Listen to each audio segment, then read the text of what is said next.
চীনে সপ্তাহব্যাপী ছুটিতে পর্যটন নগরীগুলোতে নানা শ্রেণী পেশার মানুষের ঢল নেমেছে। চীনের শানজি প্রদেশের হুয়াশান পর্বতের সৌন্দর্য উপভোগ করতে প্রচুর পর্যটকের ভিড় লক্ষ্য করা গেছে। শুধু তাই নয়, ওদিকে শানডং প্রদেশের তাইশান পর্বতও ঘুরে দেখছেন কেউ কেউ।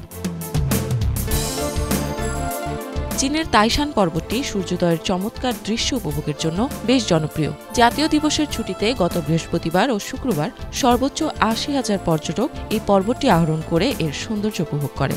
ধারণা করা হচ্ছে এই ছুটিতে পর্যটকের সংখ্যা অন্তত ৪ লাখ ছাড়িয়ে যেতে পারে। তাইশান চীনের বিখ্যাত পবিত্রতম পর্বতগুলোর মধ্যে একটি। এর কিছু ব্যতিক্রমী ঐতিহাসিক, সাংস্কৃতিক, নান্দনিক এবং বৈজ্ঞানিক বৈশিষ্ট্য রয়েছে বলে জানা যায়। ওদিকে হুয়াশান পর্বতটিও তার মনোমুগ্ধকর সৌন্দর্যের জন্য বেশ বিখ্যাত।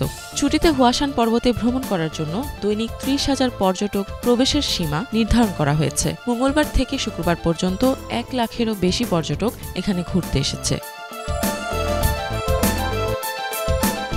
হুয়াশান পর্বতের চূড়ায় পৌঁছাতে প্রায় ১২ কিলোমিটারের দীর্ঘ ঘূর্ণায়মান একটি পথ রয়েছে।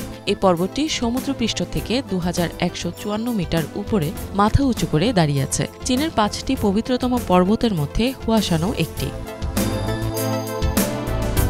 গণপ্রজাতন্ত্রী চীনের জাতীয় দিবস উপলক্ষে সপ্তাহব্যাপী ছুটির আনন্দ দ্বিগুণ করতে চীনের বিভিন্ন প্রান্তে ছুটে যাচ্ছে পর্যটকরা। সাধারণত চীনে এই ধরনের লম্বা ছুটিতে অসংখ্য মানুষ ভ্রমণ করে থাকে। ইফাত জাহান, বাংলা ভিশন।